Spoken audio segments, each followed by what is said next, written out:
especially when you know that people were home when this happened. You would think that we would have had a lot more deaths and injuries.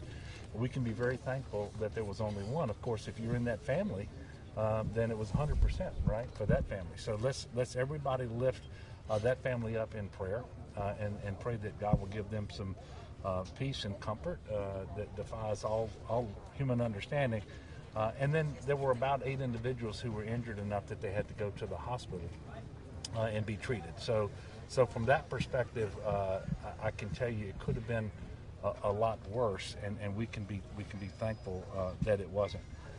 From the state's perspective, I can tell you that we sent folks down here last night to aid in the urban search and rescue, and those primary searches happened during the darkness when there wasn't electricity, and working with all the locals.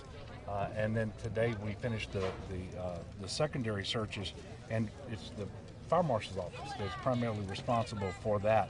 But there are more than 100 fire marshal's offices officials, I should say, here doing that right now, and they have already assessed more than 600 residences and businesses and documented the damage that was sustained by them as they do that. We also have about 40 state police officers on the ground assisting with traffic control and security.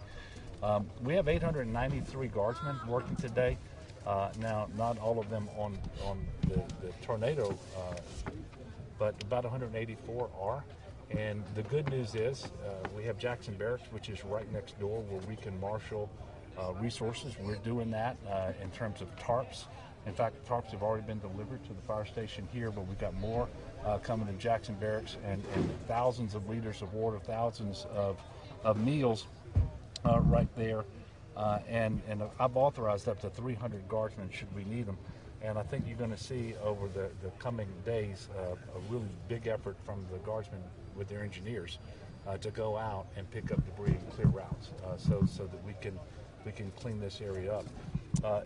If there's a silver lining right now, it is that we do have beautiful weather. We're going to have it for several days, and we're going to try to do everything we can to clean up this area, get the debris removed, or restore electricity, and get people's lives right side up as best we can as soon as possible. There are remaining about 2,500 or so power outages based on the latest information we have from the Public Service Commission. But you can see there are crews out all over Arabi, and I suspect, Mr. President, you're going to see good progress made on power restoration just as very quickly because of the weather and how many crews we have who are out here. But I do want to take a moment to remind people that in natural disasters, especially when you have power outages, a lot of times the biggest loss of life isn't from the storm itself, it's from the operation of generators. And so we ask people to please be safe. Make sure that generator is operated at a safe distance from your home, never in the home, never in a crawl space, never next to a window or a vent. And please make sure you turn it off and let it cool for 20 minutes or more before you actually refuel it. And we've had a lot of problems with carbon monoxide deaths and with fires started from refueling. There was a significant amount of damage, as you can see, but at this point we don't know whether we're going to meet the thresholds necessary to qualify for federal assistance. In terms of public assistance and individual assistance, we are monitoring that, and we're on the ground. The Fire Marshal's Office has already used Survey 123. I told you about the 600 structures that have already been assessed, but we're asking homeowners and renters to report, to self-report to GOSEP, so that we can keep a list, and as soon as possible, if we're able to justify it, we will make that request for assistance. But you can do that on your phone or on the computer. You go to damage.la.gov, and you can actually upload photos. You can describe the damage that has been done to your structure, and that would be very helpful. Again, that's damage.la.gov. Tornadoes are kind of strange. We had a tornado in 2017 in New Orleans East. At the end of the day, we qualified for individual assistance, but not public assistance. After that, we had a tornado up in Lincoln Parish in Ruston and we qualified for public assistance but not individual assistance, and right now we don't know. But there's a dollar threshold, and we're going to have about $7.6 million in damage to public infrastructure if we're going to get assistance with that from the federal government. But I do want, while I'm talking about the federal government, I do want people to know that I received calls today from the White House and from the FEMA administrator. They're leaning forward to help with anything that we need, so long as we qualify for that assistance. The one thing that I feel very comfortable about is the Small Business Administration will make available its loan program. And I think that's going to be turned on very quickly.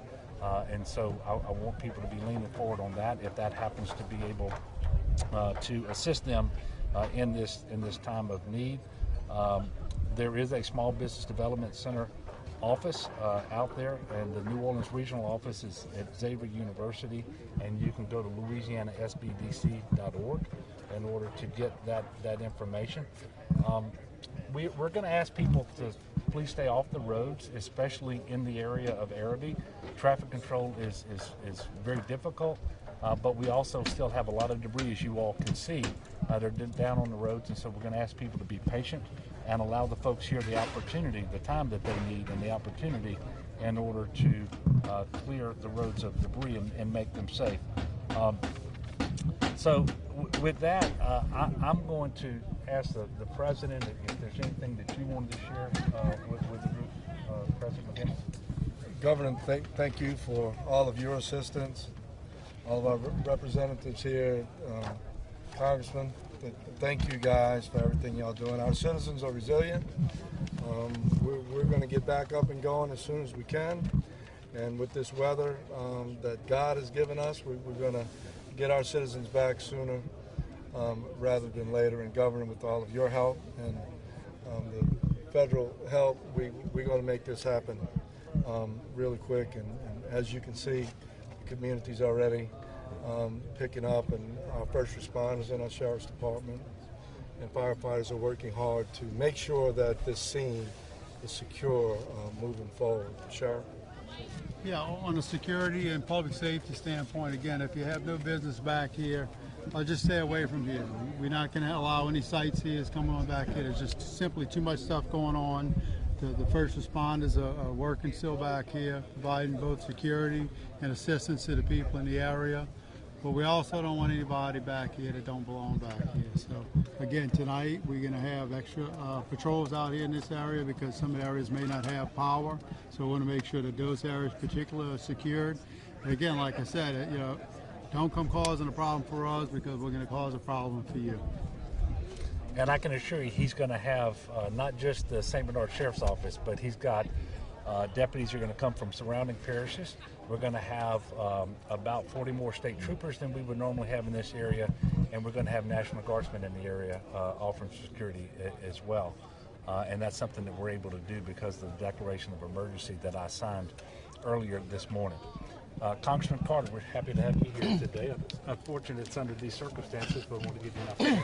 Thank you all, and Governor and President and Sheriff, National Guard, and first responders. This is one of those situations where, unfortunately, we've gotten too good at this because we've had too much practice.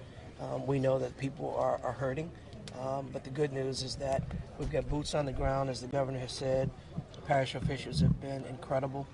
The surrounding parishes and the ancillary agencies have stepped up, and will continue to.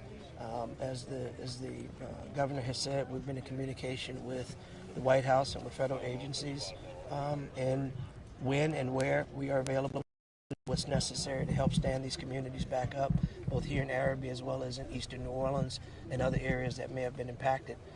The beauty is the resiliency of the people.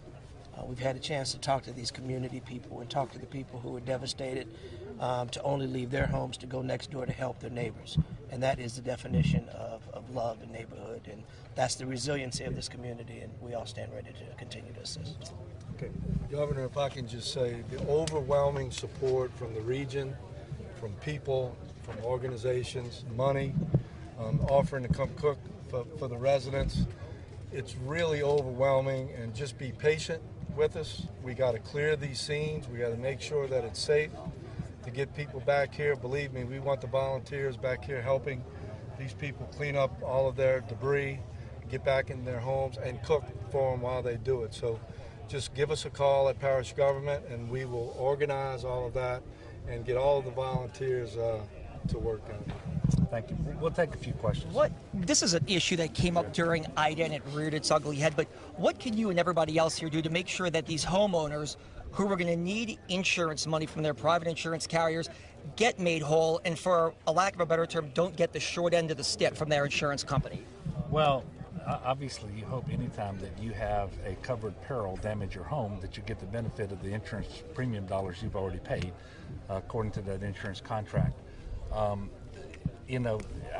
The homeowners that I spoke to in this visit to this neighborhood, thankfully each of them did have insurance, which is a good thing. And I have every expectation that the insurance companies are going to step up and do what they're supposed to do, and without undue delay. It's easier, quite frankly, to do that after a tornado than a hurricane, because you have fewer homeowners who are affected, and you should be able to surge your adjusters in that area for a relatively short period of time, get your proof of loss information done. So I don't expect to have the same problems, but we know, and you can go back to my talk before the legislature just at the beginning of last week. We know it's been a tremendous problem, not just after Ida, but after Laura and Delta and Ida, all of those. And so we're calling on insurance companies to do the right thing, just give the people the benefit of the premium dollars that they paid for, and treat them with respect and conduct themselves in good faith. And I expect that they'll do that. And there's absolutely no excuse not to do it in this situation, because we don't have tens of thousands of claimants. Okay, we have enough. We have more than we want to have, but we don't have tens of thousands. They should be able to handle this. How advantageous would it be to get a disaster declaration here? How much more help could they get, and how close do you think we are? Well, we don't know, and we know that, for example, to ask the federal government, FEMA, for public assistance, we have to have $7.6 million to public infrastructure. Quite frankly, we've looked around. I don't think we're gonna meet that. And then there is no objective formula that tells you when you qualify or don't qualify for individual assistance. So we're going to collect all the information. We do have FEMA with us here on this trip. They're embedded with us. I've already talked to the FEMA administrator. We're gonna give them all of the damage information, let them know all the low to moderate income homeowners and renters that have suffered damage to where they were living, and detail all the other elements of damage and see what we can qualify for. But we're not waiting for that in order to start helping. And you see that state declaration of emergency allows us to move in the National Guard, the state police, the commodities, and we've already received some requests from the parish about assistance that they may need to pay for the debris removal, assuming that we're not going to get FEMA assistance. And so the good news is the legislature is in session.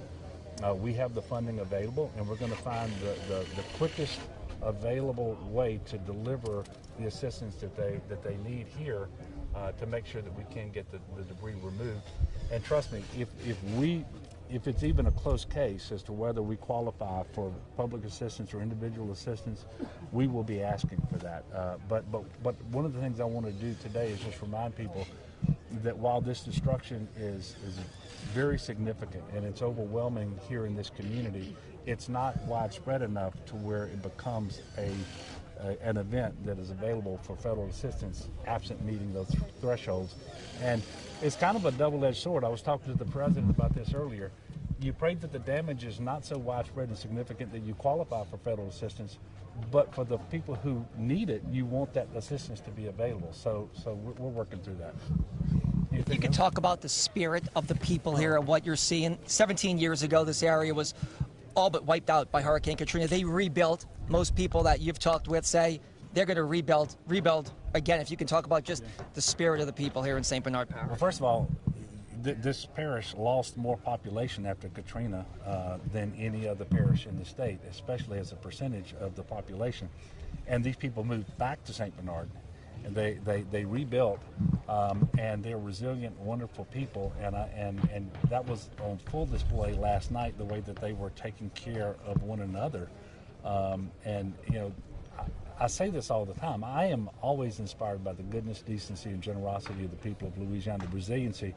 That's not the case anywhere more than it is right here in St. Bernard Parish, and I think that's a testament to the folks who are here. And look, it's more than people should have to bear, right? I mean, it just is. Ida came through this area just this past August, and we're still recovering from that in many ways, and that contributes to the need for the parish to actually ask for additional assistance, because there are cash flow issues when they're trying to pay bills related to Ida, and then all of a sudden you get additional bills of the same nature related to this disaster, and that's why we're going to work with them. And I want the people of St. Bernard to know that we're going to work as hard as we can, as fast as we can, to deliver as much assistance as is needed here in St. Bernard Parish. And it's always true that the faith-based community can move faster because they don't have the bureaucratic hurdles to go through, and then neighbors helping one another. And so that's going to be very, very important in the immediate short term, but we're going to be here for you, Mr. President. Thank you. Maybe one more question, guys. Well, look, thank y'all for covering this, and I think that you will do a great job of showing not just the state, but the country, just the utter devastation in this community and what these people have experienced overnight, and the fact that this cleanup, this recovery is going to take some time. And so we appreciate the generosity of people from all over the country and across the state. And please remain willing to deliver assistance. Just be a little bit patient, because it can't all come at the same time. There's no way to manage that. But if you'll work with St. Bernard Parish, we'll make sure that the assistance that you can provide will be directed to its highest and best use. So thank you all so much. All right, Governor.